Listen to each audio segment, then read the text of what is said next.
rally had they known or been So the told answer is that there was no. an actual threat. The answer is no. Correct? I can speak to you in generalities. No, I don't And want I don't generalities. I know want all of the specifics. communications The that were- answer is no. You did not consider pausing the rally, correct? The people that are in charge of protecting the president on that day would never bring the former president out if there was a threat that had been identified. Well, they did, because we've now identified 3 points in the 20 minutes before the shooting that the threat emerged. Let me point you to something else, which is the building that the shooter was perched on, seen here. This building is called the AGR building. I'm sure that you're familiar with it. It's no more than 150 yards from the stage where Donald Trump stood, yet the security perimeter was drawn such that the AGR building was placed outside of it. Director Cheatle, according to the Washington Post, the AR-15 styled rifle used in the shooting had a range of 400 to 600 yards, and therefore the AGR building was clearly within rifle range of the stage, correct? Yes. NBC News has reported that in the days before the rally, the Secret Service had identified the building as a vulnerability that required special attention, correct? That's reporting from NBC. Yes. So I am still looking into an active investigation. I know, but it's been 9 days. I mean, you should know that, right? And yet, despite the fact that the AGR building was in rifle range of the stage and it was flagged as a vulnerability, this building was put outside of the Secret Service's security perimeter. And I respectfully submit the Secret Service must expand its security perimeter to account for the kinds of weapons that can be used outside the perimeter to endanger the protectees inside the perimeter, ma'am. Let me turn your attention to some conspiracy theories that have been circulating and ask you to comment on them. First, you have not found evidence that the incident was a staged shooting, right? Correct. And you haven't found evidence that this was a result of a conspiracy of high-ranking government officials, correct? Correct. And you have not found evidence that this incident was in fact directed or perpetrated by a foreign state or entity, right? And that's the last question, but I'll let the director answer that, please. Not at this time.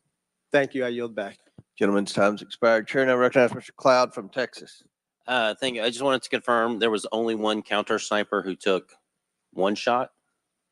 Is that We Right. had multiple counter sniper teams available yeah, on the that day. premises, but is only one took one shot? Is that correct, or only one? Correct. Okay. How many spent shell casings were found on the roof?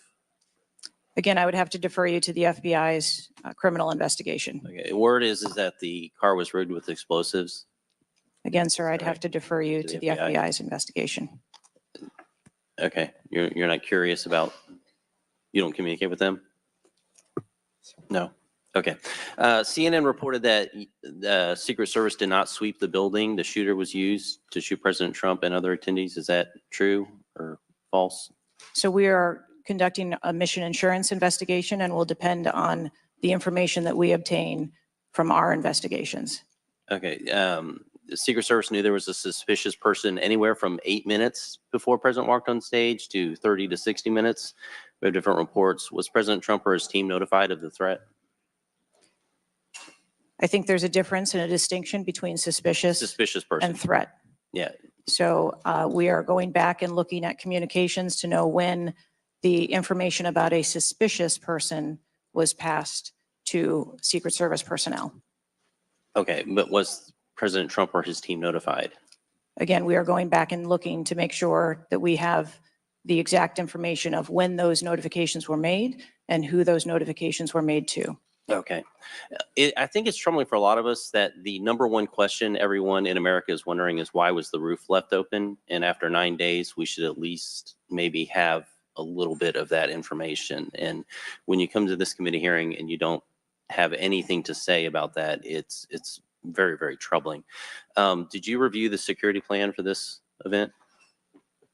I personally do not review security plans for events that take place across the country. Any of them? We have a number of events that Who's take the place. top level official who reviews the security plans? There's a number of people that review security plans. Who's as they ultimately unfold. responsible for signing off on a security plan?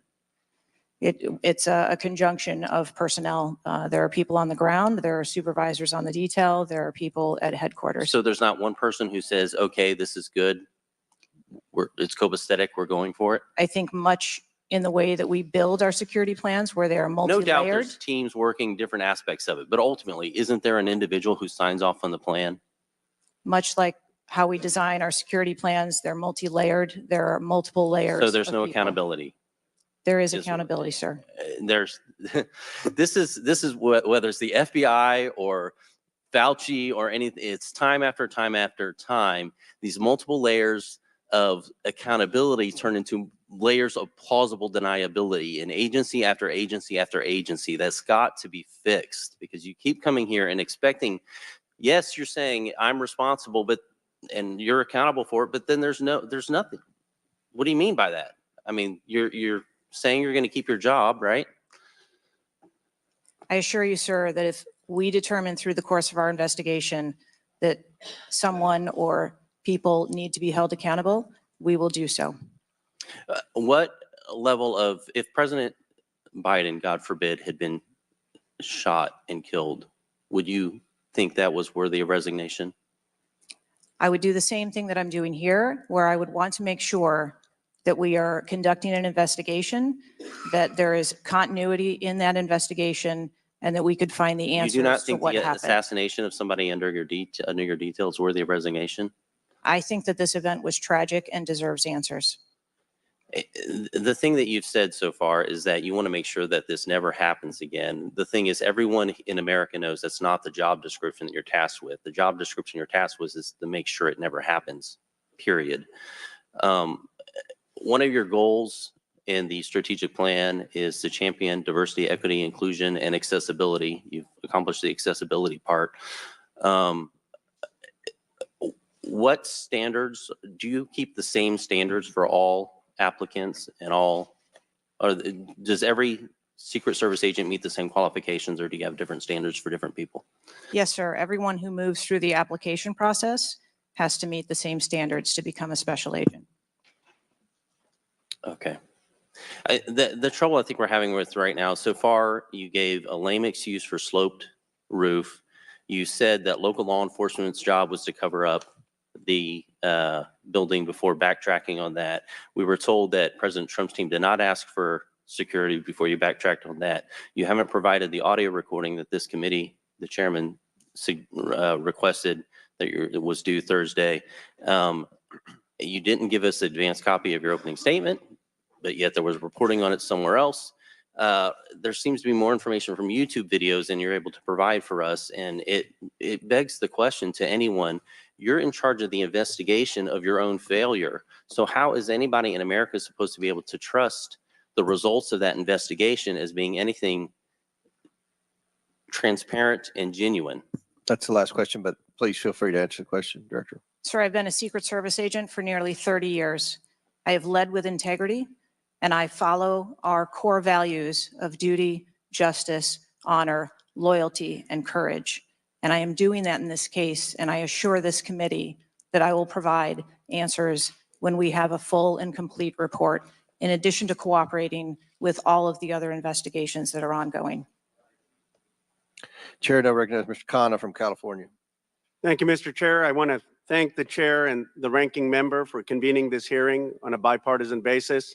I join them in condemning the horrific assassination attempt on the former president. I am relieved for the sake of the country that he wasn't seriously hurt and that he survived, and my thoughts with him and his family during such a traumatic event. I also want to express condolences to Corey Comprator's family and recognize his heroism in saving his daughter's lives, and to the victims of that awful event. Now, Director Cheatle, would you agree that this is the most serious security lapse since President Reagan was shot in 1981 of the Secret Service? Yes, sir, I would.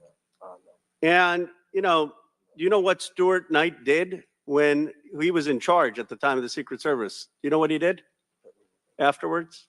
He remained on duty. He resigned. He resigned. And Stuart Knight was not a Democratic appointee or a Republican appointee. Look, I'm not questioning your judgment. I just don't think this is partisan. If you have an assassination attempt on a president, a former president, or a candidate, you need to resign. That's what Stuart Knight did. He was a Republican appointee, and he took responsibility.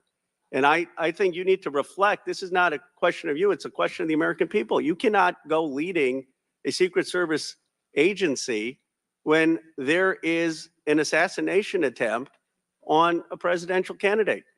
I would say that about anyone who is running. And so I guess my question to you is, what's the difference between your position and what Stuart Knight did? What I will tell you, sir, is that I am dedicated to finding the answers to what happened. And like every Secret Service agent, we don't shirk from our responsibilities. I will remain on and be responsible to the agency, to this committee, to the former president, and to the American public. But is there a reason you wouldn't just do what Stuart Knight did after the Reagan assassination attempt? I believe that I provided an answer. There's nothing more that you have to say? I mean, do you really believe at this moment, given how divided the country is and the questions asked, that your service in this role is the best for the nation? I mean, I'm not saying you can't do public service again, you can't do something else again. Do you really genuinely in your heart believe that you being in this role is what's right for America at this moment? I mean, do you think there are people who are Trump supporters who have confidence in you? The one thing that we've got to have agencies in this country that are transcend politics, that have the confidence of independents, Democrats, Republicans, progressives, conservatives. Do you really believe that the majority of this country has confidence in you right now? I believe that the country deserves answers, and I am committed to finding those answers and providing those answers. Well, look, I believe, Director Cheatle, that you should resign. I think there are colleagues on both sides of the aisle who believe that, and I hope you'll consider it. I yield back.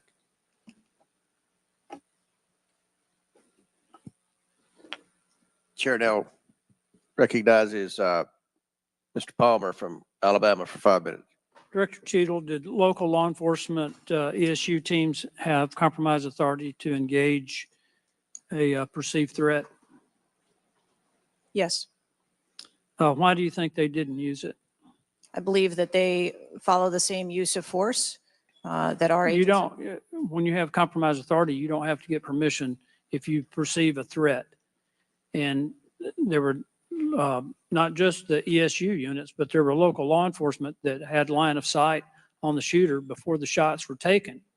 So one of my questions is there was supposed to be a briefing with the Secret Service sniper units, your counter assault team members, with the contract team, with the local ESU teams.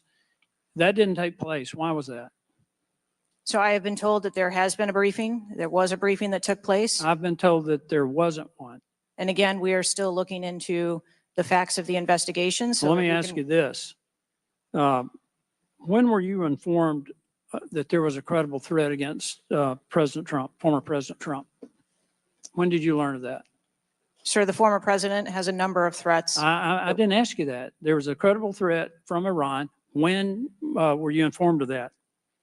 Answer the question. We have been monitoring the threats. You For the knew former before, president. you knew before the rally, okay? All right. The site security plan is generally drafted by the site supervisor and the site agent, probably out of the Pittsburgh district office. Did they take into account the credible threat against President Trump? Our personnel take into account the threats that are Then out why there. would they leave a building? And I will correct the distance that's been quoted. It was about 140 yards with clear line of sight to the president. Why was that building not occupied on the roof? I mean, you could have put Barney Fife on the roof and kept somebody from getting up there. So why wasn't that done? The plan that was developed that day encompassed a number ma'am. of security mitigations. The issue is the site supervisor, the site agent, and the special agent in charge, who I think signed off on the plan, did not include that in the inner perimeter, and they didn't have a plan to secure the building. As I understand it, the Butler County ESU unit was situated on the second floor of a building next to that, but they didn't have a clear line of sight of the roof. The angle was too severe. The photograph that was taken of the young man, of the shooter, when he had the rangefinder, was taken at 5:15. It wasn't until 5:38 that photograph was transmitted to the Secret Service sniper units. I don't understand the lack of interoperability here in the communication process. I don't understand why people didn't perceive that as a credible threat. The video that Mr. Christopher Morphy had shown there was clearly a credible threat. So how is it that all of these mistakes could be made? How many explosive devices were found on or near the site? Again, I would have to defer you to the FBI. Madam, I believe Details they of were that. in his car, and I think there might have been one near a main gas line. It wasn't just the fact that he had a rifle. It was the fact that he had the ability to inflict enormous harm, enormous numbers of casualties had those devices exploded. I want to know also, when your agents conduct a site review, are they fully informed of all of the threats that are being made against the principle that they're protecting? What I can tell you is that when our agents go out to conduct an advance, their whole goal is to ensure I the safety understand and what their goal security. is. The failure to secure that building not only put the former president's life in danger, it put the lives of individuals in the crowd in danger as well. I mean, the Reagan shooting, there were other people shot at that time as well. And the Secret Service members' lives were in danger. So I don't understand how you can continue to stay in the position you're in when this was a failure of historic magnitude. 43 years without anything like this happening. And you failed in this case in a spectacular way. Mr. Chairman, I yield back. Gentleman yields back. Chair recognizes Mr. Mfume from Maryland.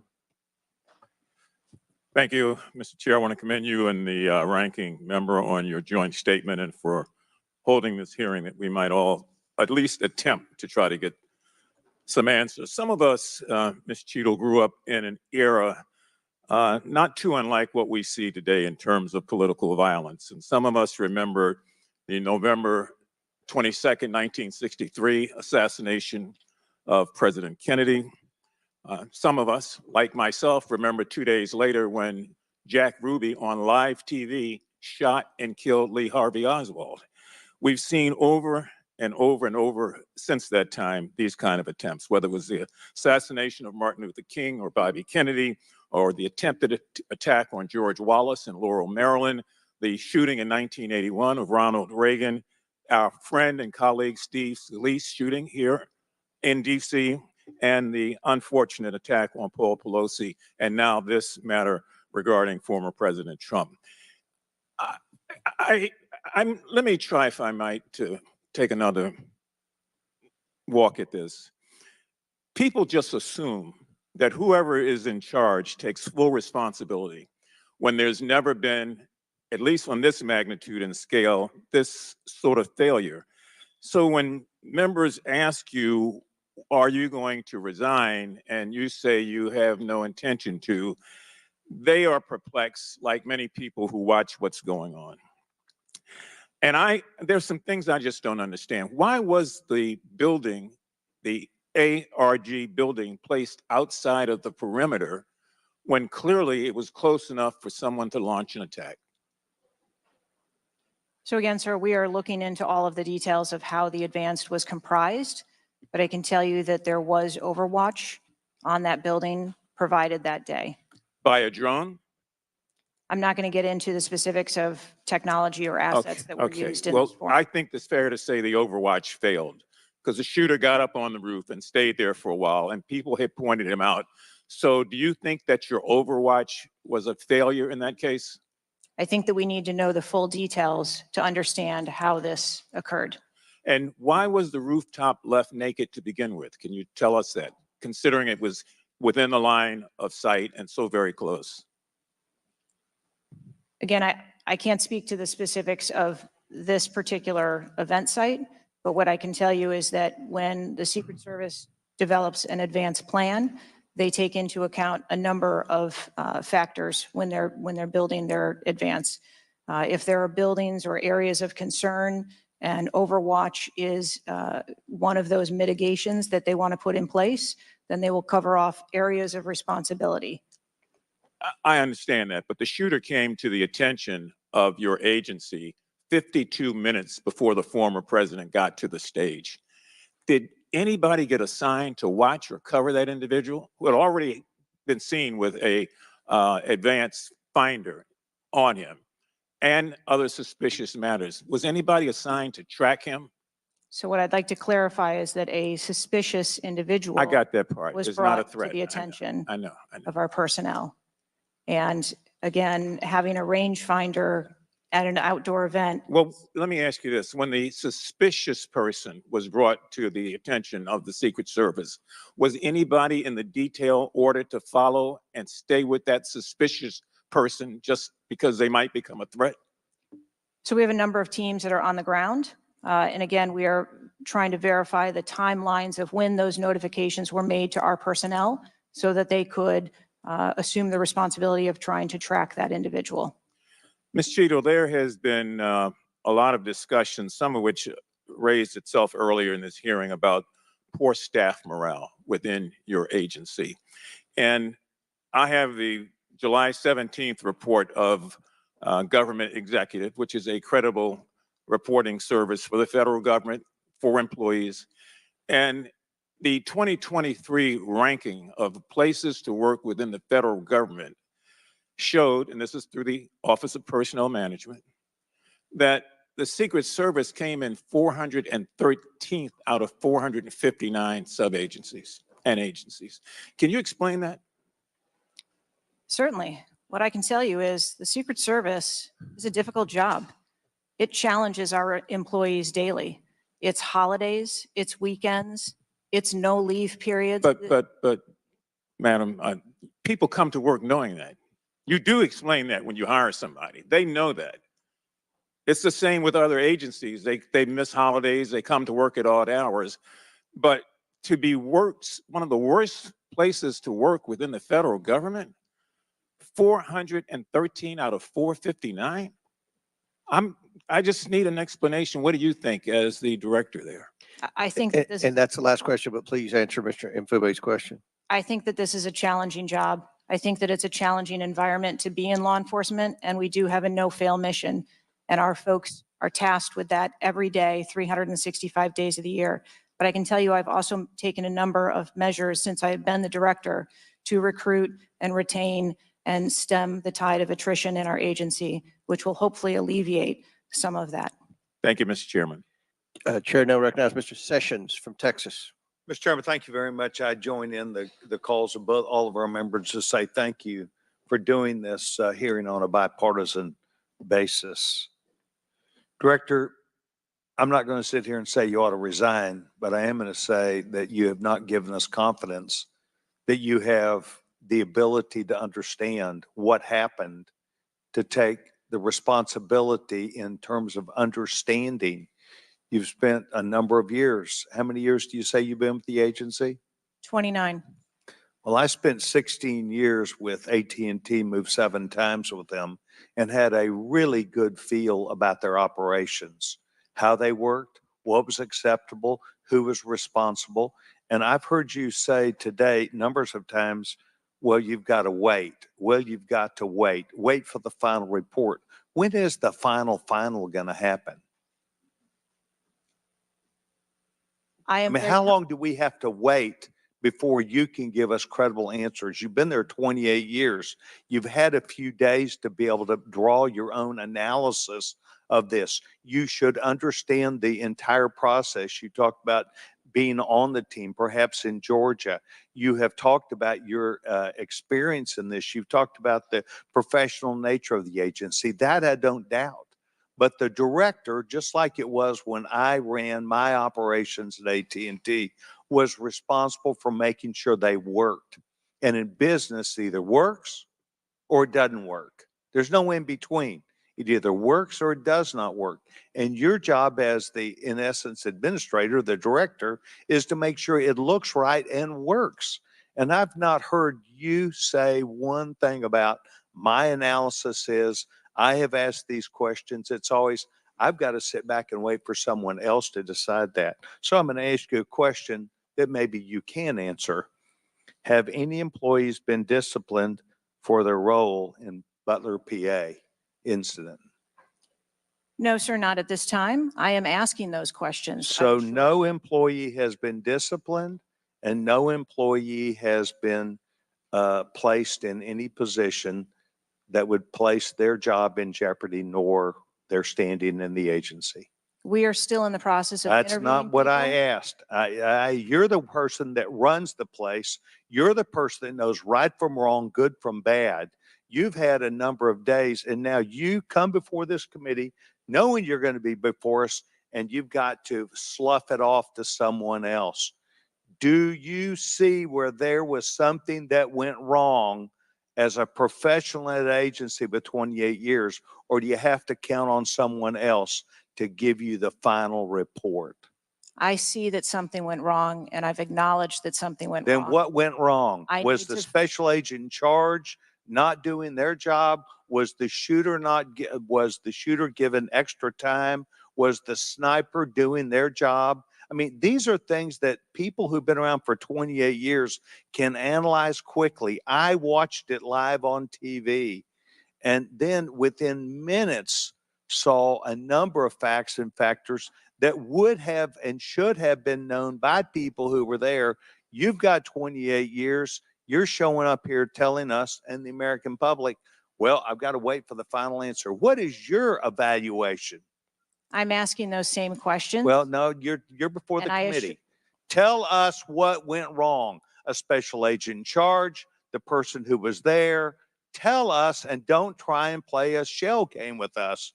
Do you have the ability to effectively, as the director of this agency, to understand what went wrong and at least tell us, I do or don't know what I'm doing?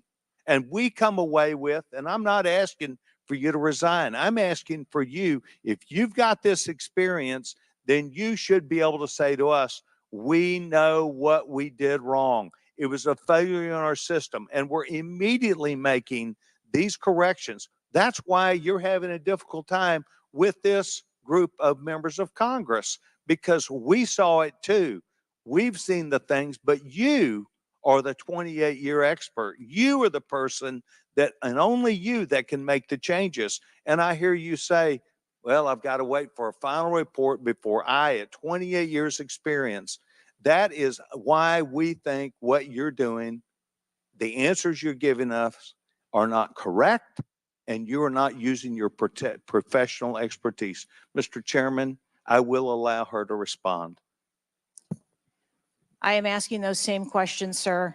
And I assure you, when I have a full and complete report of exactly what happened, there will be accountability and we will make changes.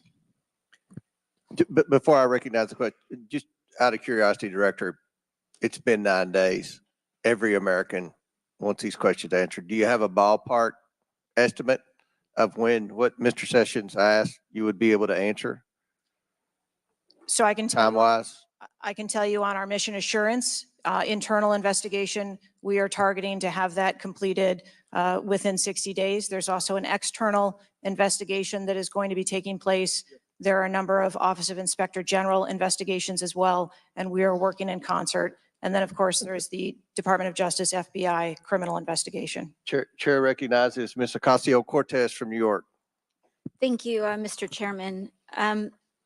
Director Cheatle, respectfully, what you had just laid out about 60 days. We are currently in the midst of an especially concentrated presidential campaign in the moment. That is also paired with, of course, elections happening across the country that are happening in about 100 days. So the notion of a report coming out in 60 days when the threat environment is so high in the United States, irrespective of party, is not acceptable. And I think it's very important to understand that. This is not theater. This is not about jockeying. This is about the safety of some of the most highly targeted and valued targets internationally and domestically in the United States of America. So the idea that a report will be finalized in 60 days, let alone prior to any actionable decisions that would be made, is simply not acceptable. It has been 10 days since an assassination attempt on a former president of the United States, regardless of party. There need to be answers. Again, this party, this committee, this is not a moment of theater. We have to make policy decisions, and we have to make them now. We do. And that may be and that may require legislation. That may require policy that we must pass in the immediate term. And without that, we are flying blind. So the lack of answers and the lack of report is just simply not something that we can accept here. Director Cheatle, is there a standard perimeter that the Secret Service establishes around an event, or are those perimeters independently determined per event and scenario? There is no standard. Every event and every venue is different and treated as such. So each event has a different perimeter that is established depending on the logistics of that event. Now, you established earlier that the building upon which the shooter operated from was outside of that established perimeter, correct, for the Butler, Pennsylvania event? It was outside of our secure perimeter, yes. Now, that building was, I believe, 500. How far away was that building from the president? It was approximately 200 yards. 200 yards. Now, the individual used an AR-15 in order to act out his assassination attempt. An AR-15 has a range of about 400 to 600 yards. My question is, why does the Secret Service perimeter, why is the Secret Service protective perimeter shorter than one of the most popular semi-automatic weapons in the United States? There are a number of weapons out there with a number of ranges. Again, an advance was completed. The determination of the perimeter, I'm not going to speak to specifics, but there are a number of factors that are taken into account when we determine our perimeter. Some of it has to do with terrain, some of it has to do with buildings, some of it has to do with assets and resources that are available. And so what I'm hearing is that a perimeter was not established outdoors in an outdoor venue that would prevent an AR-15, which is one of the most common weapons used in mass shootings, from being able to be within the range of Secret Service protection. A perimeter was established, and even though there were buildings that were outside of that perimeter, it wasn't just that building. There were a number of buildings in the area, and there was overwatch that was created to help mitigate some of those buildings. Respectfully, Dr. Cheatle, as well, as a person who has experienced an enormous amount of threat incidents, including incidents that have never been reported publicly,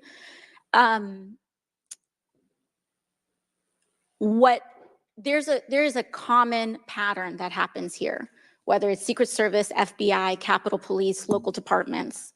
After a critical security failure, we often hear there will be an independent investigation. That independent investigation gets set up. Usually the expectation is between 2 to 3 months after the incident, and then nothing really occurs from there.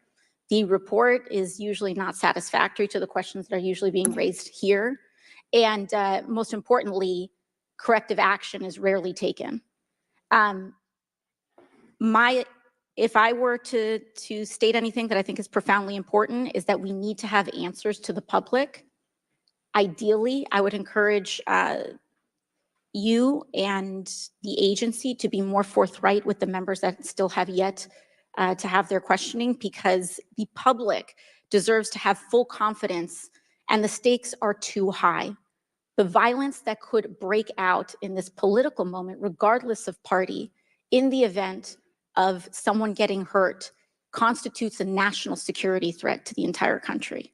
Thank you, and I yield back. Could I go back to something you Yes, said? please, feel free, Director. Ma'am, if I could just speak to something you said at the outset when you started your questioning. I want to assure you and everyone on this committee that I'm not waiting for a report to take action. We have been conducting analysis all along, and we have been adding additional features to our security details since this incident occurred. And I'd hope you can highlight and illuminate what some of those are in the event of other members questioning as well. Very good. Chair recognizes the gentleman from Arizona, Mr. Biggs. Thank you, Mr. Chairman. I request unanimous consent for that photo to go into the official record. Without objection to ordered. Thank you, Director. Your agency has a no-fail mission, and on Saturday, July 13th, your agency spectacularly failed. The failure resulted in the death of Corey Comprador and serious injury to two other rally attendees, David Dutch and James Copenhaver, besides the injuries to President Trump.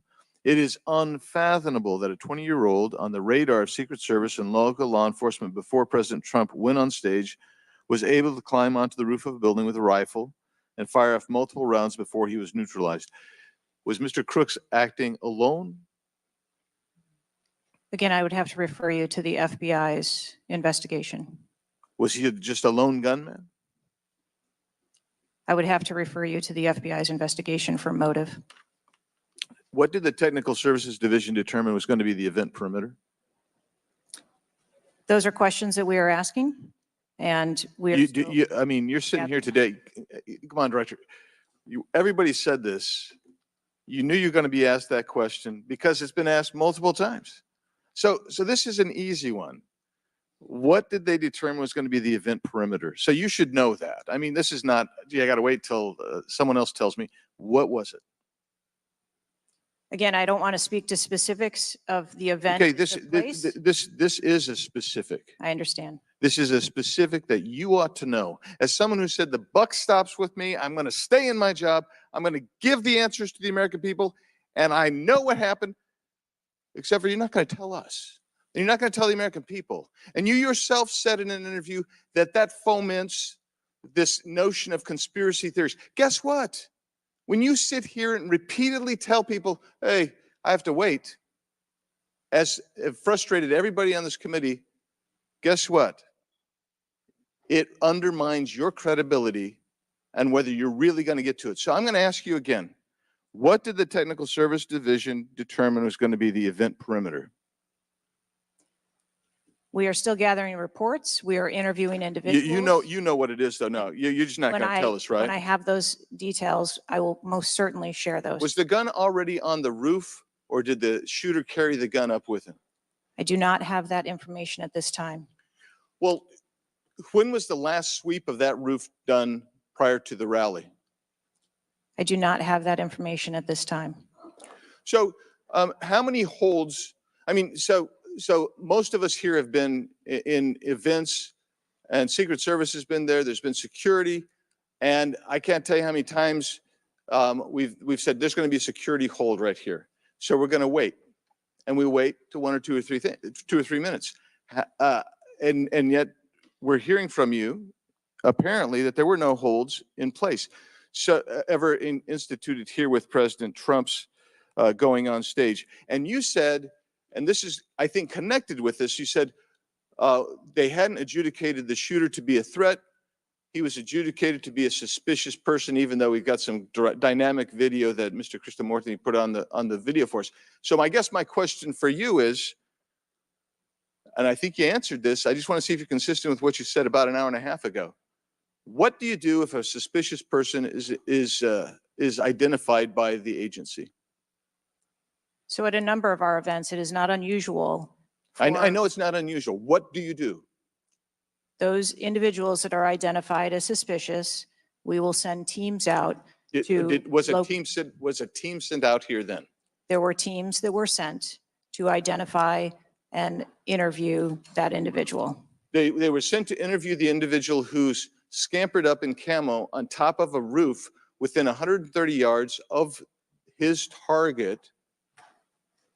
And did your team get there? When did your team get there to conduct that interview? I don't have the details on the timeline. It is my understanding. So if you did send, if they did send a team and they're going to interview him, and you described that earlier as an investigation, why didn't they put a security hold on President Trump going on stage at that rally? At a number of our protective sites, there are suspicious individuals that are identified all the time. And It doesn't necessarily mean that they constitute a threat. Of course not. But here you got a guy scampering up the side of a building on top of a roof. It's identified to you, and you said you sent a team there, and you can't answer that. And this gets to one of my finer points, Mr. Chairman, if I can make it, and that is, we can have these kind of interview sessions, 5 minutes. Everybody gets a kiss at the pig, 5 minutes, and she gets to stonewall us, not deliver answers. So we say, okay, we're going to put together a congressional committee, a blue ribbon committee. Same crap will happen. I am calling, and I'll support that, but I will tell you this, I am calling on the speaker to give us and put together a truly independent commission of qualified former Secret Service agencies, presidential and VIP protective services people who can actually conduct this kind of investigation and give us real answers, because I don't think you're going to give us those answers. You should have come today ready to give us answers. I call upon you to resign today. And I also would say I've got a bunch of UC requests, if I can go ahead, Mr. Chairman. Proceed with the request. Thank you. I apologize. It might That's all right. Go ahead. It might take a moment. Very important. Anthony Guglielmi, the Secret Service spokesman, one from him. Without objection, so ordered. Article, U.S. Secret Service says it previously denied Trump requests for additional resources, New York Times reports. Without objection, so ordered. Secret Service says it denied earlier Trump requests for more federal resources. Without objection, so ordered. Secret Service acknowledges denying some past requests by Trump's campaign for tighter security. Without objection, so ordered. Preliminary findings by Senator Ron Johnson and his committee. Without objection, so ordered. Articles entitled, Notice Anything Different About Trump's Secret Service Detailed. Next, former Biden official corrects herself after saying Dems must turn their fire on Donald Trump to beat him. Secret Service director says buck stops with her, but she will not resign. Disney Star Wars Mark Hamill cracks joke about Trump's ear bandage following assassination attempt. Biden, I haven't engaged in inciting rhetoric. Trump has. I'm just talking about threat to democracy. Piece called Who is Secret Service Chief Kimberly Cheatle? Charlemagne the God says Trump solely responsible for violent rhetoric that led to attempt on his life. Video actress Amanda Seals pushes conspiracy theory Donald Trump assassination trip was staged. Report Secret Service identified rooftop as a potential vulnerability days before the rally. Watch BlackRock removes ad showing former President Donald Trump's would-be assassin. Why does the Biden administration have 100% confidence Secret Service after assassination attempt? Secret Service director, we didn't put snipers on the roof because it was kind of sloped. Here's what Thomas Matthew Crooks did in the days leading up to Trump assassination attempt. Secret Service director under scrutiny for diversity initiatives after Trump assassination attempt. The official story on Trump shooting makes no sense at all. Andrew McCabe says Trump assassination. Mr. Chairman, point of order. I'm happy to assent to all of them. I just so as to facilitate. You don't want me to our read? proceedings. Is it too tedious? Well, we're not even really hearing them anyway. So if we could, it's up to you, Mr. Chairman. You would like me to slow? I'll slow it down. I was probably going too fast. Secret Service's explanations for security failures ahead of Trump assassination attempt are not adding up. U.S. reportedly received intel of Iranian plot to assassinate President Trump. What WTH? Secret Service now saying that they didn't put any agents on the roof because slight slope was too dangerous. Report, U.S. officials received intel of Iranian plot to assassinate Donald Trump before Crooks' attempt. Exclusive GOP rep Cloud. Homeland Security Agency is interfering in House's assassination investigation. Why Trump's raised fist after surviving assassination attempt is triggering the liberal media. Questions swirl over the security lapse at Trump rally, reviving old concerns about Secret Service. Secret Service scrambles to shift blame after Trump shooting as backlash hits hard.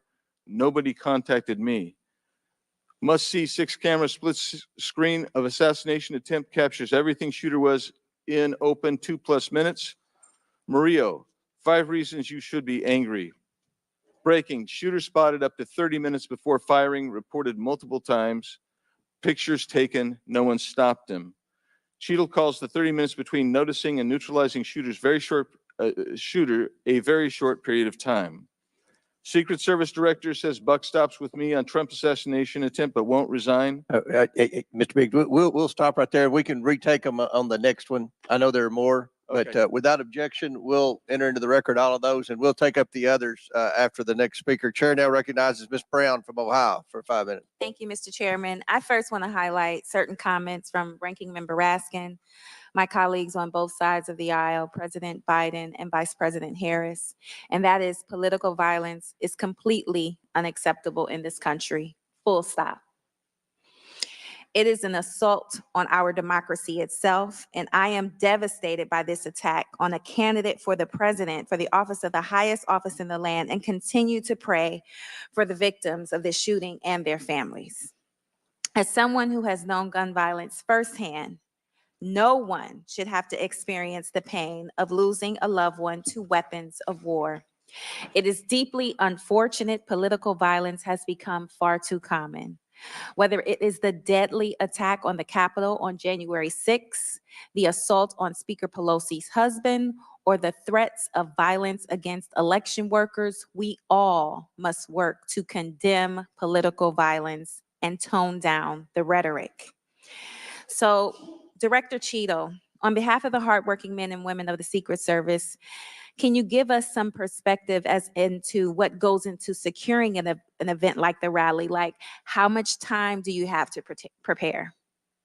Thank you for the question.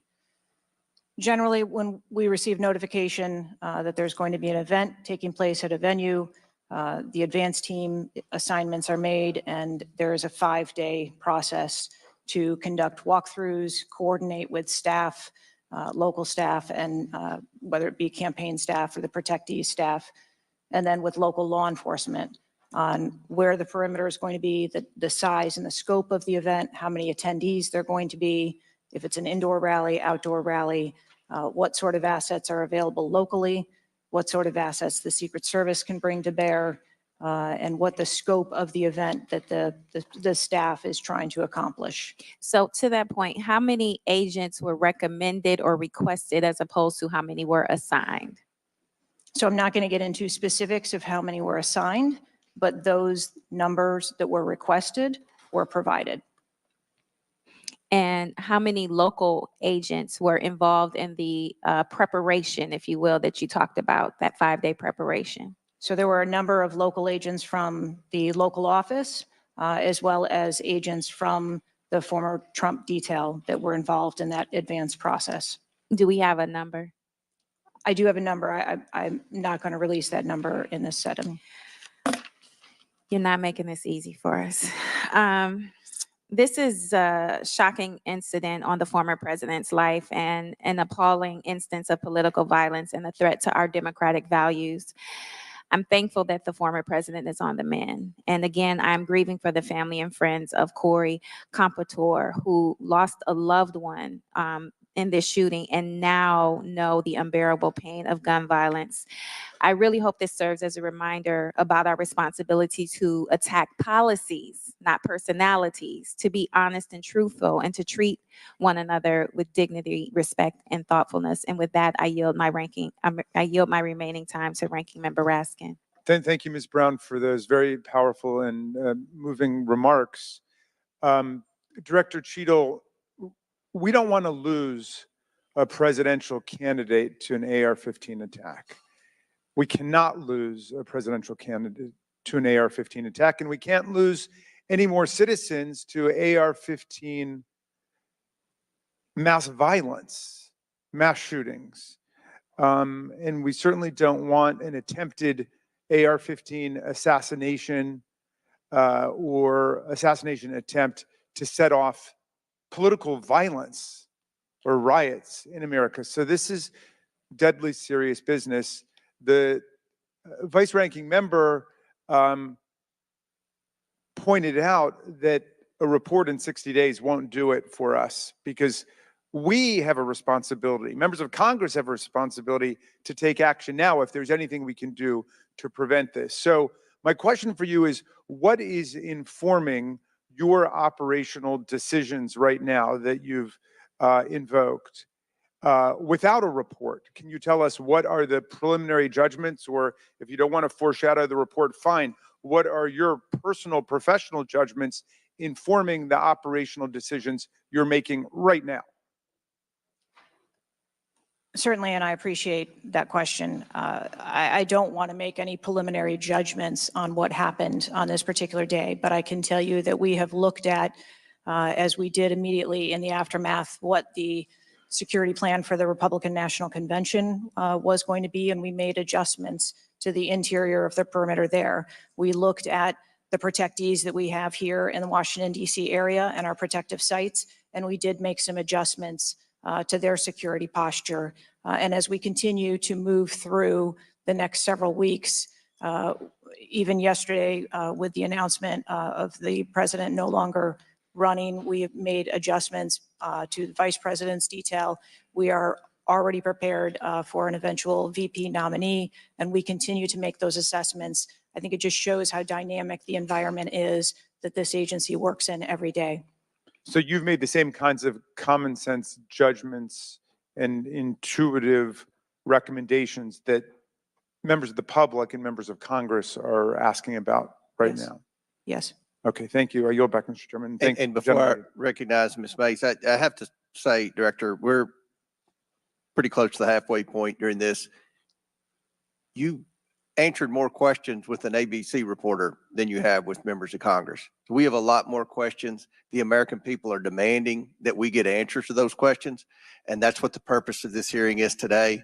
So I'm sure a lot of the questions that have already been asked are going to be asked again, and hopefully we can get some answers to those questions. I strongly implore you to answer those questions. You're here with a subpoena, and we expect you to answer the questions. Chair now recognizes Ms. Mace from South Carolina. Thank you, Mr. Chairman. Director Cheatle, the American people are watching, and they're wondering if there are any questions you can answer honestly today. So, Director Cheatle, I have a series of questions, very specific questions. I want very specific answers. Most of my questions are going to demand a yes or no answer. Do you understand? I do. Okay, my first question. Both sides of the aisle today have asked for your resignation. Would you like to use my 5 minutes to draft your resignation letter, yes or no? No, thank you. Was this a colossal failure? It was a failure. Yes or no? Was it a colossal failure is the question, yes or no? I have admitted this is a terrible. This is a yes or no series of questions. Was this a colossal failure, yes or no? Yes. Was this tragedy preventable, yes or no? Yes. Has the Secret Service been transparent with this committee? Yes. Would you say the fact that we had to issue a subpoena to get you to show up today as being transparent, yes or no? I have always been. Yes or no? You didn't want to answer the question. We had to issue a subpoena to get you to show up today. That is not transparent, by the way. You stated earlier, Secret Service is not political. Is that correct? Yes. Okay. Would you say leaking your opening statement to Punchbowl News, Politico's Playbook, and Washington Post several hours before you sent it to this committee as being political, yes or no? I have no idea how my statement got out. Well, that's bullshit. So, Mr. Chairman, I would like to ask unanimous consent to enter into the record articles by Punchbowl News, Political Playbook, Washington Post, all done at 5:24 a.m., 6:12 a.m., 6:34 a.m., a solid 3 to 4 hours before this committee got your statement. Without objection to ordered. Okay. Is the Secret Service fully cooperating with our committee? Yes. Okay, you say you're fully cooperating with this committee. On July 15th, this committee sent you a list of demands of information that we wanted.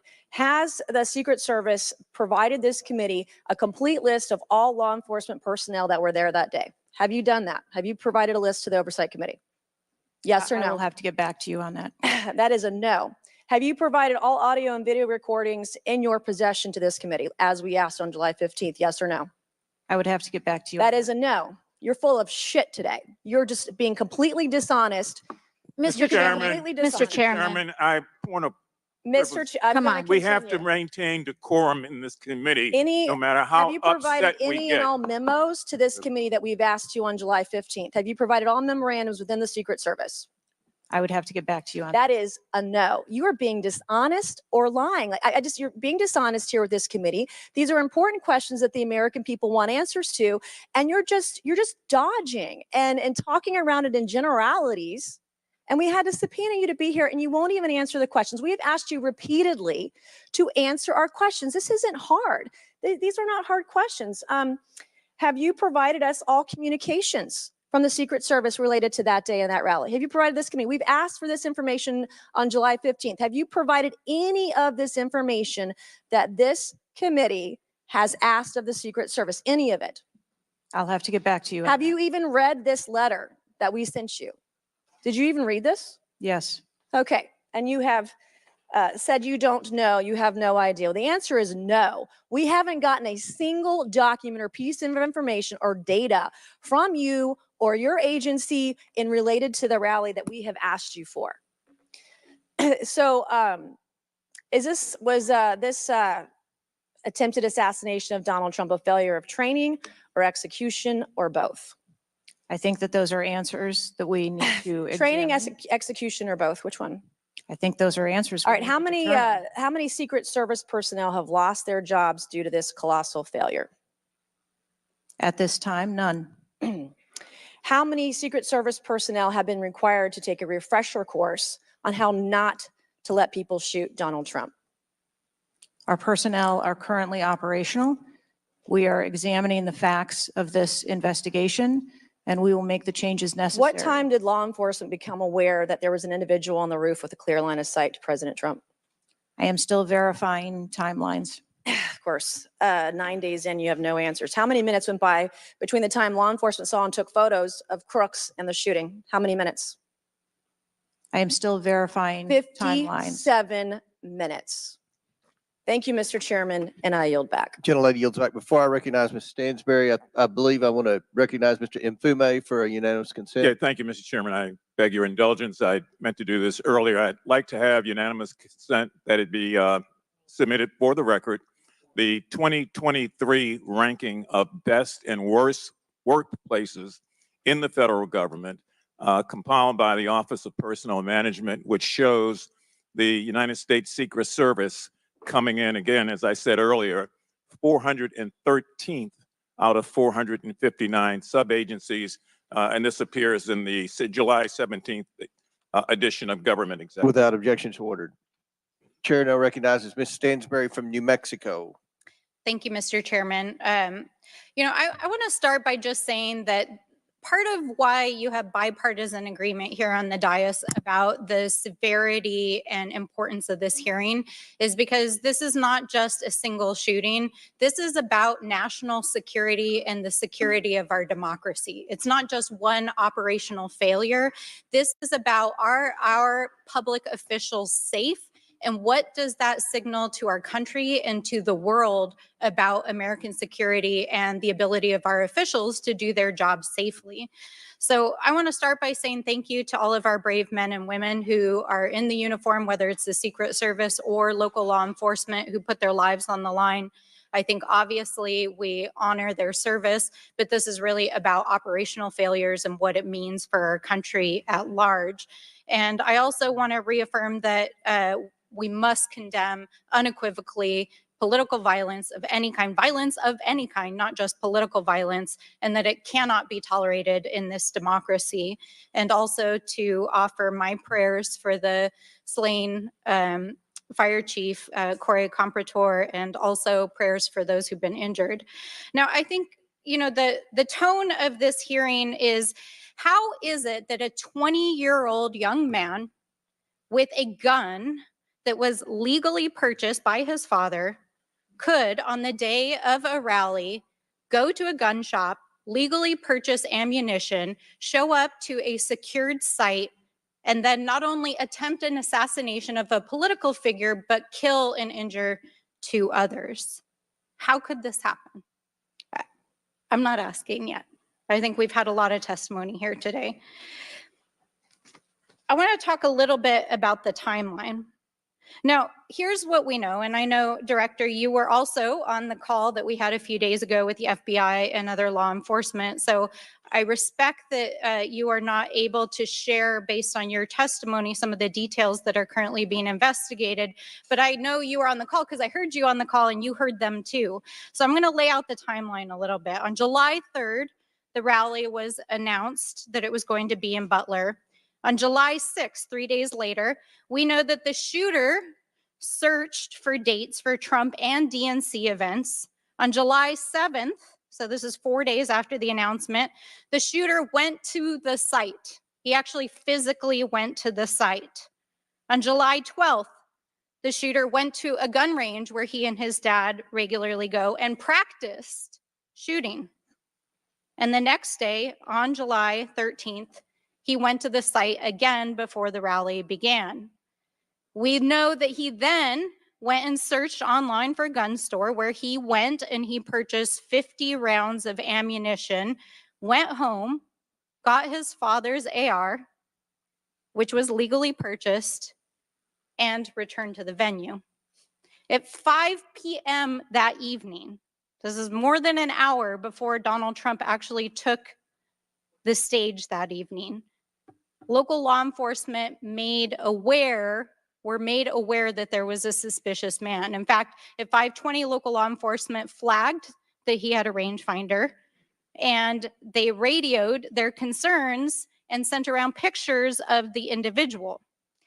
At 5:40, 20 minutes before local law enforcement actually identified the shooter, and at 5:51, Secret Service was notified of the suspicious person by the state police, and 1 minute later, they distributed that information. That was before Donald Trump even took the stage. That was 11 minutes before he took the stage. So the Secret Service was aware that there was a suspicious person. At 6:03, he took the stage. At 6:09, rally goers, as was shown in the video, identified this gentleman climbing on the roof. At 6:11, 3 shots were heard, 3 rounds of shots. And of course, the president and the other victims were shot.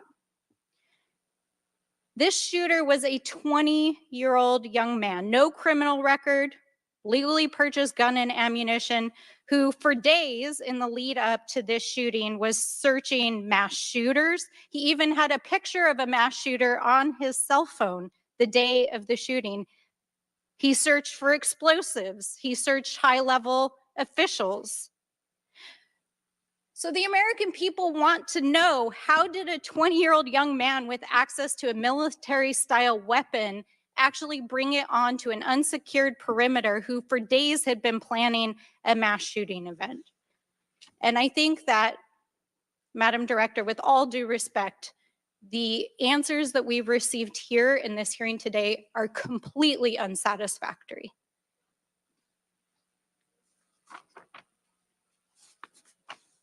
How could this happen?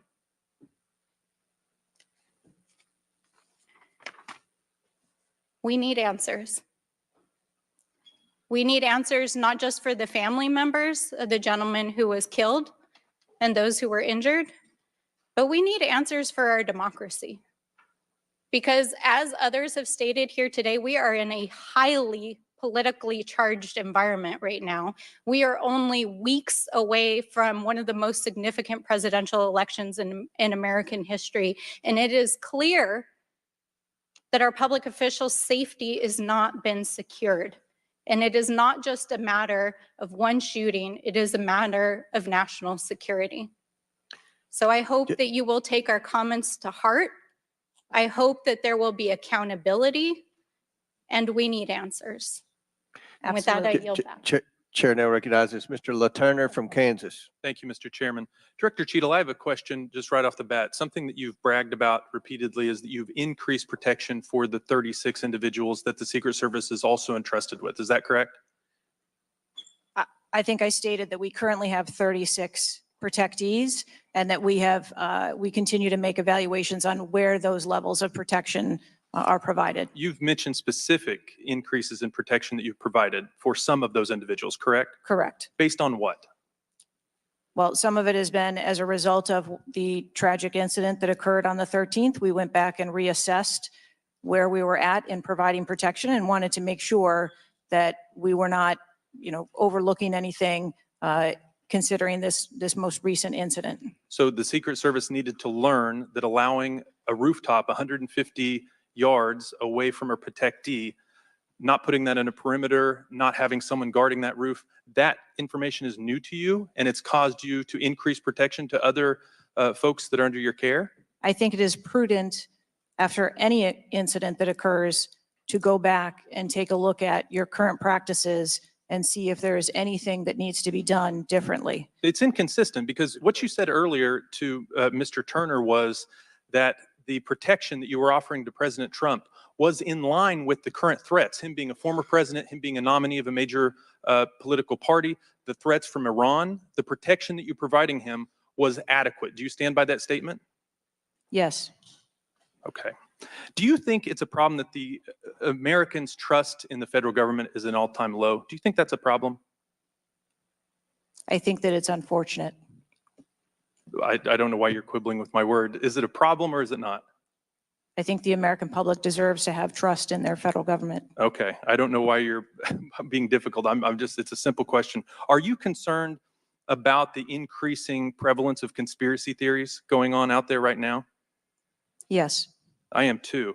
You've been incredibly inconsistent with your answers before this committee today and what you were willing to reveal. You've acknowledged that the shooter was identified with a rangefinder, that President Trump's detail was sufficient for the threats he faced from Iran, that certain details were erroneously reported, in your words, but you haven't been willing to provide any information about the decision to place the building in question outside the perimeter, the explosives placed in the shooter's vehicle, the use of a drone by the shooter, or when exactly the Secret Service identified the shooter as a threat rather than merely suspicious. What is your standard today for what you are willing to answer and what you are not? Because you've been inconsistent.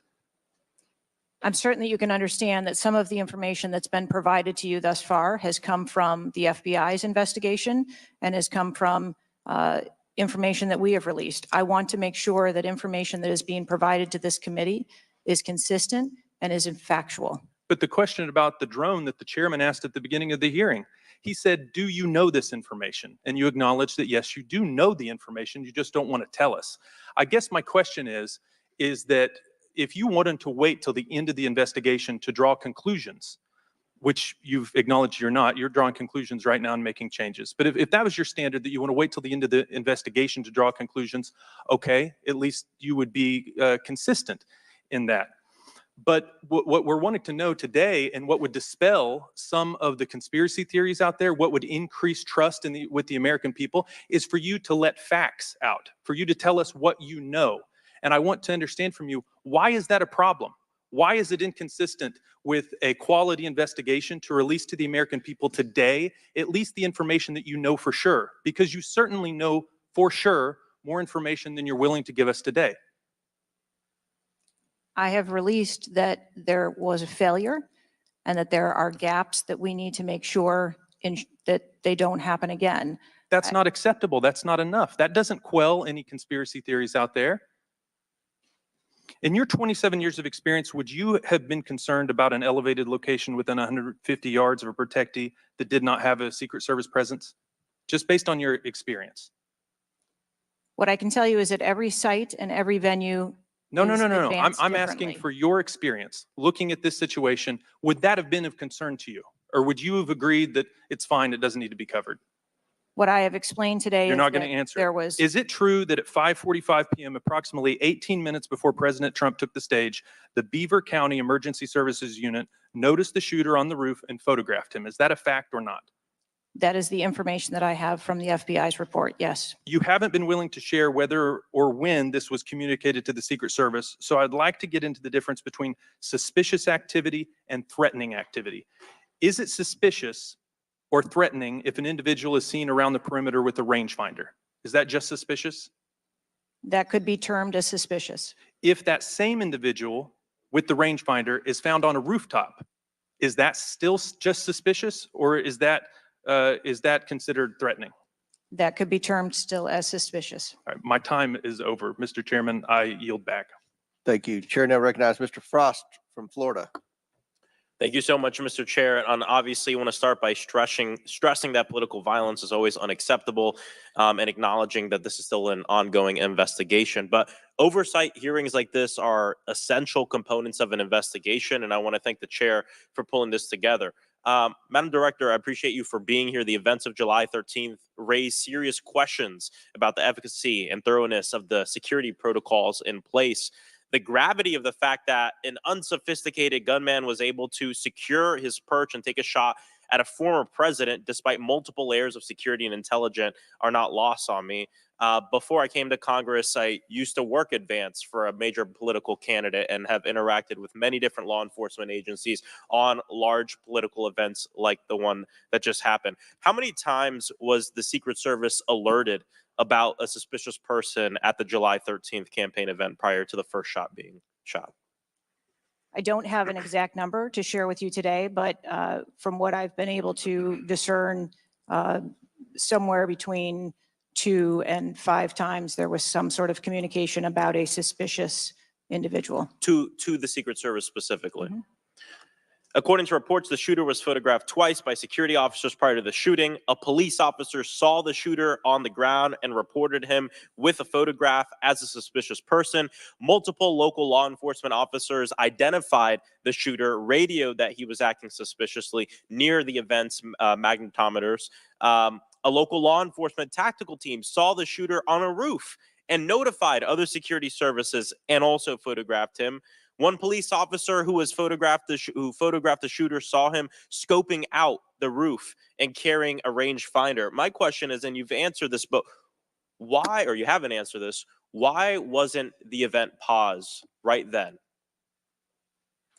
Again, I'm not clear on the timeline of when the Secret Service shift and the counter sniper were notified. But earlier, Madam Director, earlier you said that the Secret Service would have paused the rally if they identified a threat. Correct. So why wasn't it paused? Because I have to assume that they did not know that there was a threat when they brought the president out on the stage. I feel like this is a breakdown in communication between local law enforcement, you all, and other actors at the rally. And again, as someone who's worked on these, I understand that there's multiple people with multiple decision, with the ability to make different decisions on the ground. I've taken over the last week, I've spoken with a lot of folks in local law enforcement in my district and across the country that I've worked with before, and other people have brought up concerns around being able to communicate with with Secret Service during these big events and having their flags taken seriously. I do believe that if Secret Service believed that there was a legitimate threat, that they would have paused the rally. My concern is before that something was flagged and it wasn't taken as seriously as it should have been taken. So I think this shows an issue with communication. And I want to know, Madam Director, what you intend to do to fix that, not in 60 days, but now. We're in the middle of a presidential election, obviously a former president who had an assassination attempt, another rally goer who was killed due to this gun violence. We now have a presumptive nominee of the Democratic Party who's also historic, first Black woman to be running for president.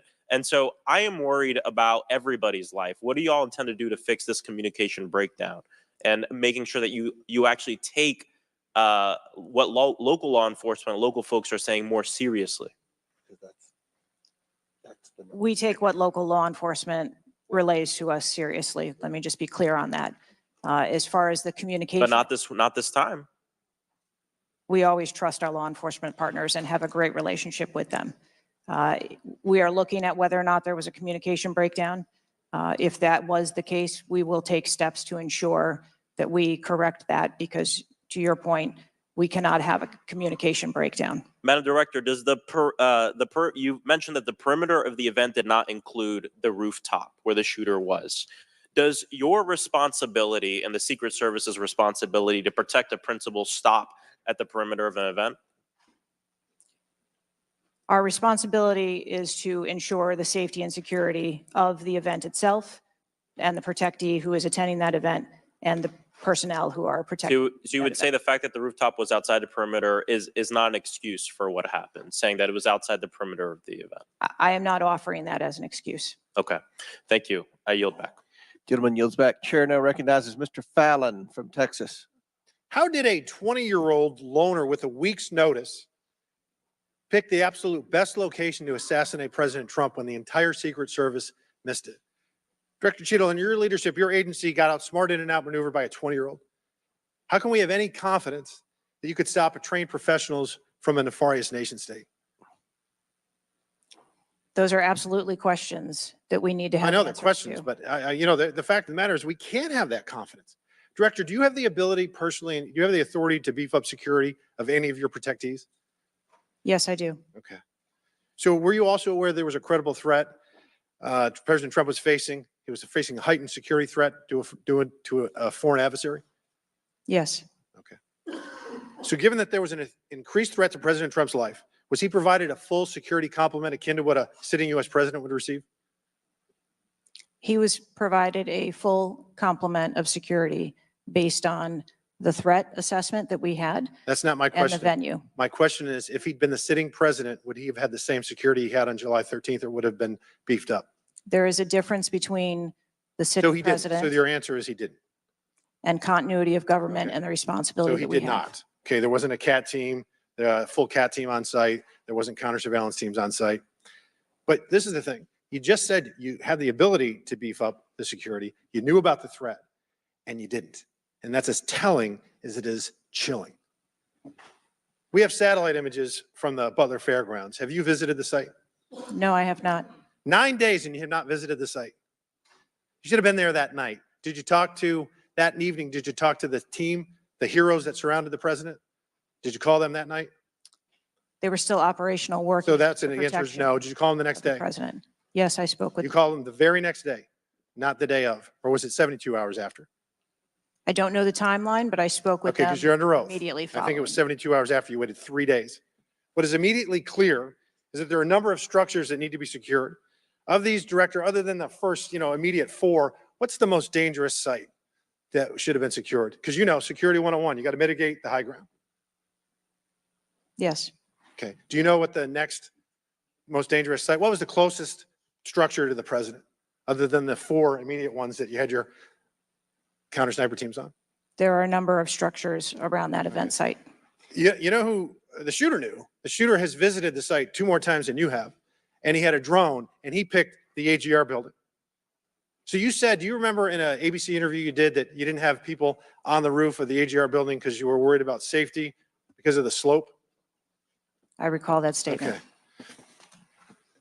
Does the Secret Service have written policy you can share with us about slope roofs? No. Okay.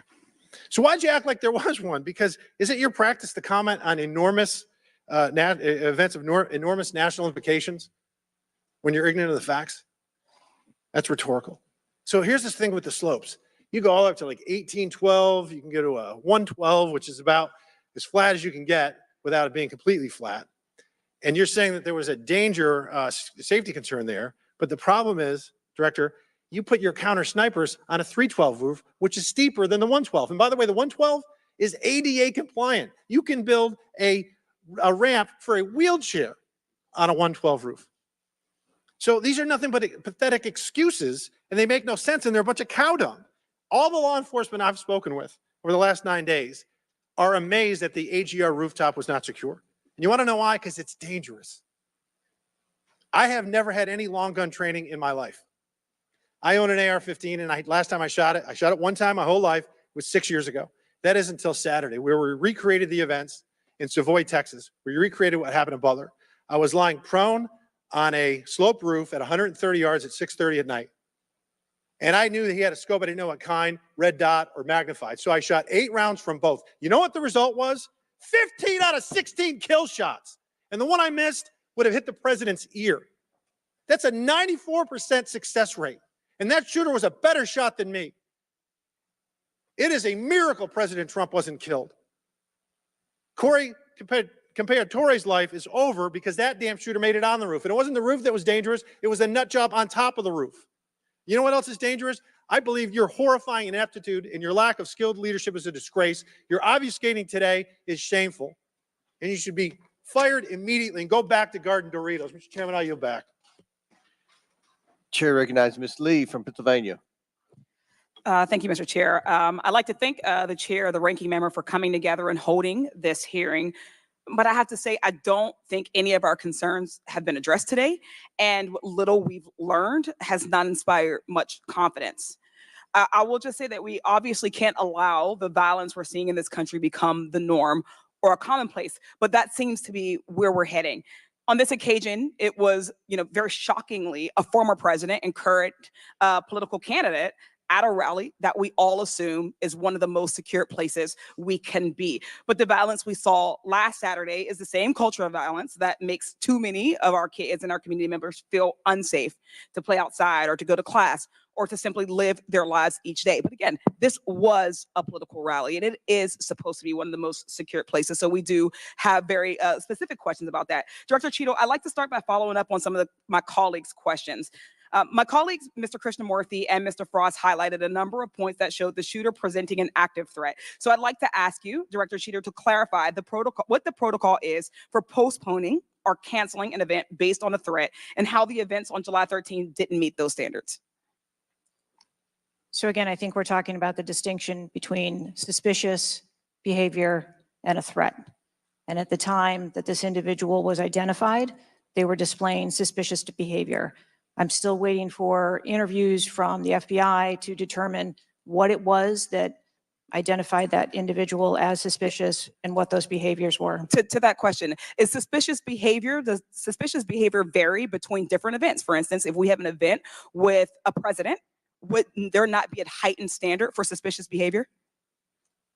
I think that there are a number of ways that someone could be identified as suspicious, and it doesn't matter whether it's at a rally or an indoor event or who the protectee is. I think it's up to law enforcement or citizens to identify someone as suspicious. Okay, thank you. According to the Associated Press, at least 6 different agencies, including 2 sheriff's office, local police, state police, as well as fire and emergency rescue officials were involved in securing the rally in Butler. When there are so many teams that are collaborating, who takes the lead and how is that determined? The Secret Service is responsible for the security of the site and the coordination. And that was the case on July 13th? Correct. Okay. Changing gears, in 2024's appropriations budget, the Secret Service was given a little over $3 billion, which was about $78 million above what was requested. For 2025's budget, you've requested yet another increase. How much of these funds goes towards training and improving protection procedures? I would have to get back to you on the training aspect of it, but about 30% of our budget is for protection and facilities and training.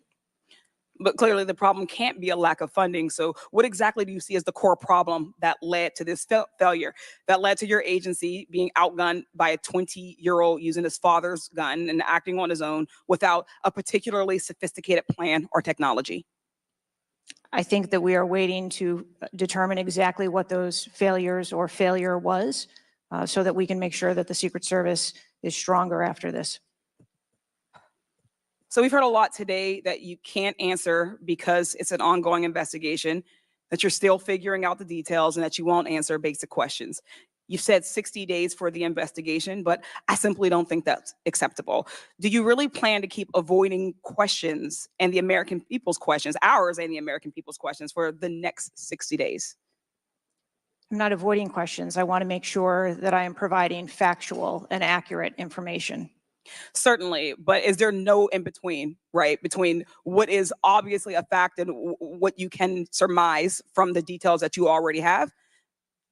I assure you, when I have a full and complete report of what took place on that day, I will certainly come back and make that available. Certainly. Studies indicate that the United States is experiencing increasing levels of political violence and tension. Does the Secret Service see increasing political violence as a threat to its work? And if so, how is the Secret Service adapting its strategies and protocols to account for increasing political violence? We are constantly evaluating the threats that we receive and monitoring that, and we make adjustments on a daily basis to our protectees based on what those threats are and what actions we need to take. Yes or no? Do you believe that stricter controls on the availability of assault weapons would make it easier for the Secret Service to fulfill its missions of protecting public officials? I think the Secret Service is tasked with providing a safe environment, which is why we put into place a number of mitigation factors. Certainly, but do assault weapons make it easier or harder for you to do your job? I think that any weapon makes it difficult for us to do our job. Okay, I yield back. Chair Dale recognizes Mr. Donalds from Florida.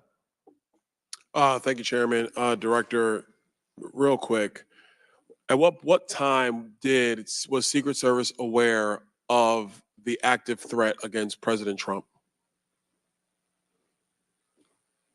Director, what time? So the Secret Service was aware that there was an individual who had been identified as suspicious and that that individual was attempting to be tracked down. At what time? I don't have a specific timeline other than to tell Director, you, it's been 9 days. I At understand what that. time? I want to make sure that I give you factual information, sir. Director, have you talked to the agents on the ground that day? Yes, I have. You've talked to all of them. Mhm. Your senior team has talked to every agent that was on the ground that day. Yes, we have. Have they all corroborated the same time they identified the shooter or they were made aware of the shooter either by attendees in the crowd or local police department? There are a number of reports of when those times were made. Was it those 5 minutes notifications. before the first shot rang out? No, Generally speaking, was it 10 minutes before the first shot rang out? no. It Was it less- 15 minutes before the first shot rang out? It was less than that time frame when it was identified as a threat. How many days before the shooting took place did Secret Service actually do their advance work to secure the facility that the rally was going to be held at? 5 days. In the 5 days prior, when the security advance team did their work, did they identify the rooftop as a potential threat? Again, I'm pulling those reports and that information. It's been 9 to days, conduct those Madam interviews. Director. Did they notice a rooftop 150 yards away that was a potential threat? Yes or no? I am certain that the rooftop was noticed. I am pulling the reports. What was the security parameters around securing that rooftop? What did they do? There was overwatch provided for that rooftop. Did Overwatch fail? I am waiting to hear what the results of the investigation were so that I can identify where the failure was.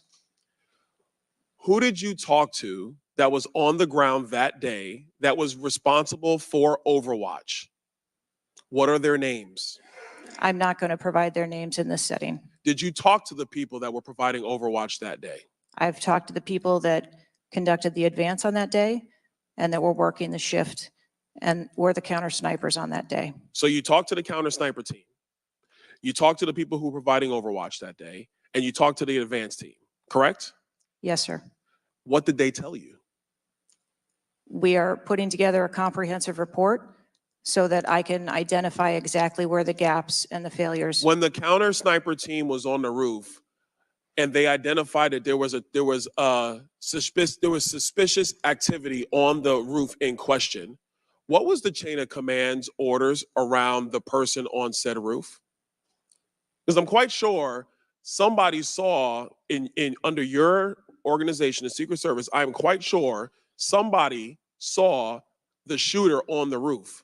So what was the communication through the chain of command to deal with said person? What I can tell you is that when the individual was identified by the counter sniper, they took one shot and neutralized that individual. But that was after the shooter already took a shot. Is that correct? That is correct. So what you're saying now is that the Secret Service did not see the shooter on the roof until after the shooter took a shot? I do not have all of those details at this time. If you don't have those details after 9 days, Director, then what you're telling me is that you guys didn't see it. Is that correct? I am telling you, I don't have all the details of the sequence at this time. Director, it's been 9 days. Either you have the information or you do not. Is that correct? We are still in the process of conducting interviews and an investigation. Some of my colleagues have texted me over the last couple days, bipartisan, about whether you should lose your job. And I've been quiet on that question because I wanted to see what you were going to do today.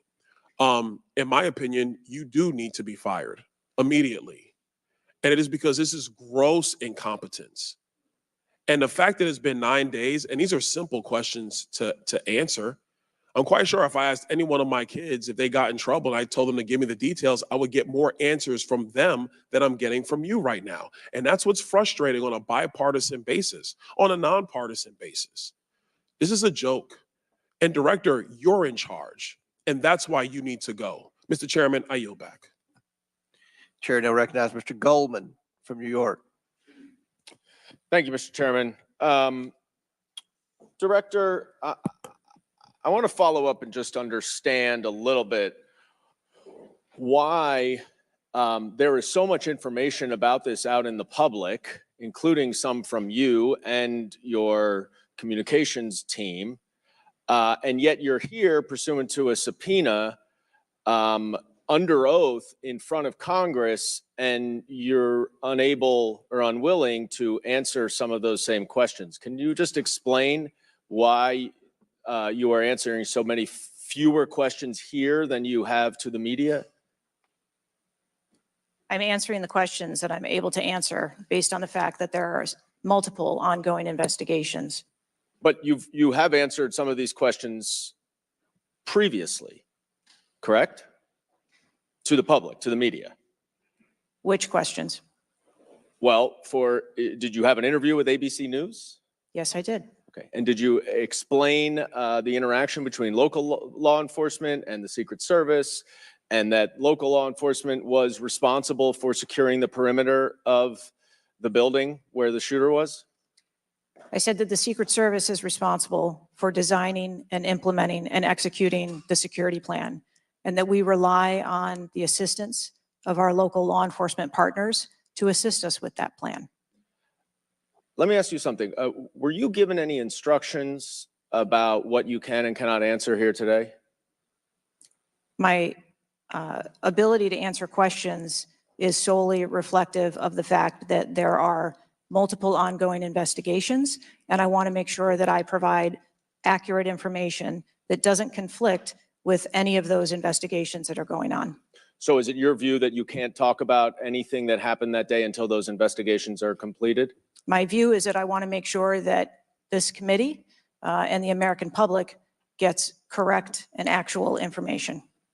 And so is it your view that that can only happen after the completion of the investigation? It is my view that when the investigations are complete, that we will be able to share that information. And how about before that? If I have factual information that I can share before that, I absolutely will. I'm guessing you have factual information as to when the suspicious photograph of the suspicious person was relayed to the Secret Service. There's a timestamp on that text message or whatever it was, correct? Sir, I'm sure you can understand that when you're dealing with text messages, emails, and other communications, the timelines don't always match up. Not really if they're timestamped, but let me move on. Because you have acknowledged that this was a major security failure. Is that right? Yes. Do you acknowledge that it was a major security failure not to secure the rooftop of the building that the shooter shot from? I believe at this time that the rooftop was provided Overwatch. I acknowledge that we are unaware at this time how the individual was able to access the roof.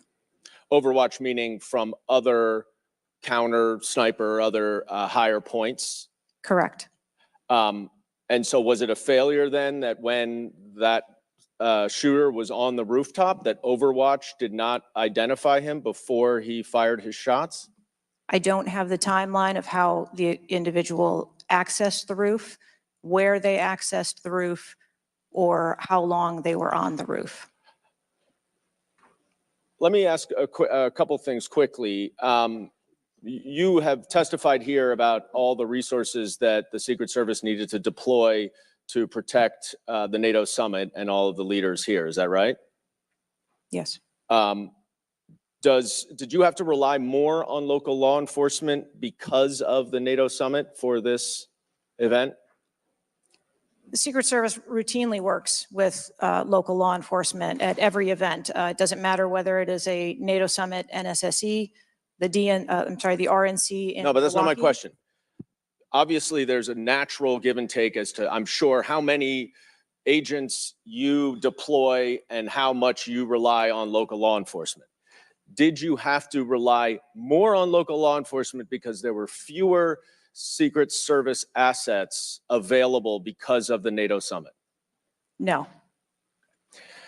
I hope we get answers before the completion. I don't like the fact that the media has received far more answers than Congress has. If this is a function of getting your ducks in a row, I assume you have access to a lot of these reports and a lot of this information, and you should have come prepared here today. And I would just want to flag, Mr. Chairman, before I yield back, that I want to just point out one thing that my colleague from Texas was talking about. When he said he recreated this shooting twice with an AR-15, and he had a 94% success rate, 15 out of 16 shots. I don't know why that doesn't convince him that we should get rid of AR-15s, but clearly we need to do something about the prevalence of AR-15s and weapons of war on our streets. And I yield back. Chair now recognize Mr. Perry from Pennsylvania. Thank you, Chairman. Director, I guess 60 days is the time of the investigation. Is that the information that you've put out, or where did that come from, 60 days? Or is that just information that the committee members are talking about? I stated that earlier today. I've asked. Okay, my 60 team- days. So are you receiving regular updates? You're in charge of the Secret Service. This is about your organization. What happened 9 days ago? Are you receiving regular updates from the FBI on their investigation? Yes, I am. So you know some things are true, some things are probably not true. We want to talk to you about the things that we're hearing about and find out if they're true. You've been in contact with the FBI, then you're getting updates on a daily basis, right? Yes. Based on what you said. Okay, so, and are you confident that the person in question, Mr. Crooks, was the only person firing that day against the president or the crowd? Is he the only one? I'm not asking you yet if he acted alone, but is he the only one, or can you say that with certainty to the American people? That is the information I have at this time, yes. Okay, does it appear he acted alone? That's the information we have at this time. Okay, now let's talk about the fact that he was noticed as a person of interest, of concern, suspicion, as you say. Your PI team, how do they stay in, there's a sea of people. How does the PI team get to that individual that's in question in the sea of people? How's that individual tracked? Our protective intelligence teams that work at our sites are paired up with a local police counterpart. And so they work in conjunction together. So they just follow them around, or let me ask you this. Looking at the site, you have multiple perimeters, right? You have the secure perimeter, the inside perimeter, you have multiple secure or multiple perimeters. Was the AGR so-called building the highest location affecting the site of the rally? Was it the highest location? I believe the highest location at the site was where our counter snipers were. What about the water tower positioned. adjacent? What about how high is the water tower? I don't have the height on the water tower. Okay, seems like water towers are pretty high, at least in the photo. It looks like there might actually be a building right behind the AGR building that is even higher than the building that Crooks fired from. You're familiar with cover, concealment, and defilade, right? You're familiar with those terms? Yes. So how would your sniper team or your PI team track the individual and give vectors to Secret Service on the PI team to get to that individual to question him? And how would you cover the defilade, the cover and concealment of low areas that you can't see from where your sniper team immediately adjacent to the president were sighted? How would you do that if you're not up on the high ground? So when our counter sniper teams go out and conduct an advance, they have a methodology and provide a grid system that our response teams are able to vector in if they see something that is troubling. So when Mr. Jordan asked about the assets that were requested, let me just ask you about assets requested. Were aerial assets requested for this event from either the Secret Service or state police or anybody else, drone, manned, otherwise? Aerial assets, were they requested? I can't speak to what the local Just asking police if they were may requested. have conversations with the local police, but I can tell you that the assets that were requested from the Secret Service for the site that day were all granted. But were aerial assets required? I didn't ask if you used them or what you used. Were they requested? Overwatch was requested and that was Aerial, provided. is that aerial? Because Overwatch could mean on the water tower or not on the water tower. Can you be specific, ma'am? I'm running out of daylight here. I understand. If you're asking me about specifics, whether or not there was. Is it not clear what I'm asking you? Were aerial assets requested by the president, by Secret Service, by anybody? Were they requested?